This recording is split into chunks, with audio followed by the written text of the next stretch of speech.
To me, to my mind, the job that you got at the moment on Radio 2 seems pretty much like the top job, or one of the top jobs in radio.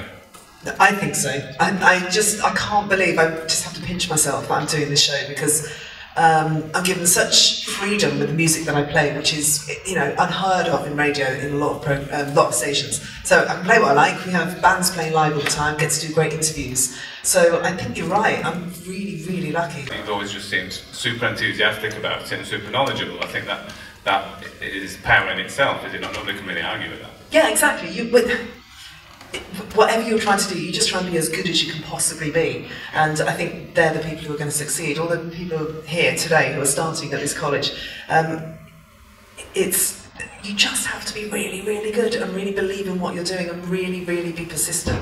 In terms of working in radio, you know, the people who come along and are successful are the one you just can tell, you know who's going to succeed. They don't mess up particularly, they're always there, and they're people you go back to time and time again, and that's what I've always done.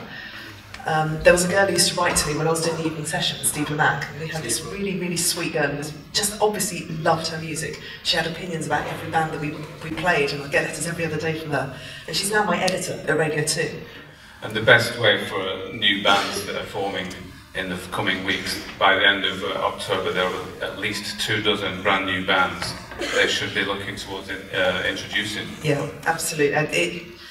Yeah, of course, because everything gets listened to. I know the guys who set up BBC Introducing, well, the heads of it now, and we've grown up together, we've worked together at Radio 1, and I know wholeheartedly that they are all massive music fans. There is nothing that all of us want more than anything else in the world than to discover a brilliant new band. It makes us look good, and also we just want to nurture new talent. So if you've got the talent, then you will get recognised on BBC Introducing, and if you are that much better, if you're the cut above the rest, you will get radio play and you will get festival bookings, A&R will pick you up, managers will want to work with you. If you've got the talent, if you've got the commitment, then you will get recognised. Do you have any funny anecdotes about famous people, please? I saw that, I thought you might try and tease them out of me a little bit more. The most recent one, and I don't know. Oh my god. I read one recently about Jay-Z going to your house. Yeah, there was that. Jay-Z came round our house, and my grandma was there, and he was very sweet and very nice to my grandma, and he brought a bottle of champagne, which I've still got to this day. I haven't bothered opening the champagne because I'm sure it's phenomenally expensive, and hopefully it'll go up in value, and then that'll be my pension.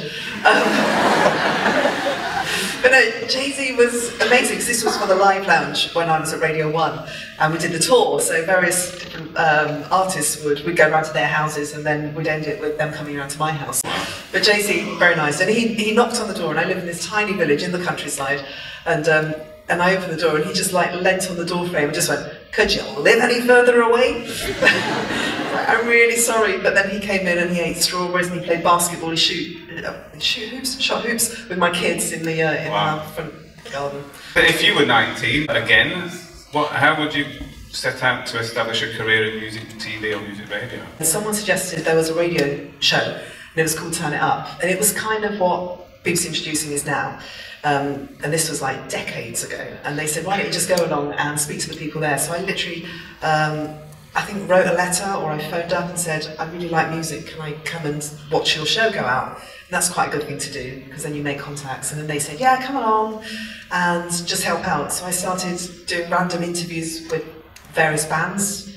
But yeah, I think you get in touch with BBC Introducing, which is a really, really good vehicle. You try and make as many contacts as possible. Don't be annoying when you get there, don't be that annoying person, because they're the ones that people tend not to work with. So be enthusiastic, not too enthusiastic.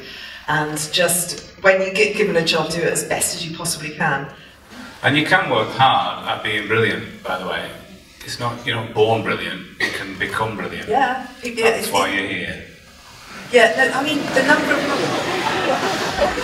the number of bands that you interview, and, you know, they study, like Chris Martin is really a really good case of this, of studying other artists and other bands and watching their stagecraft, watching the little things that they do.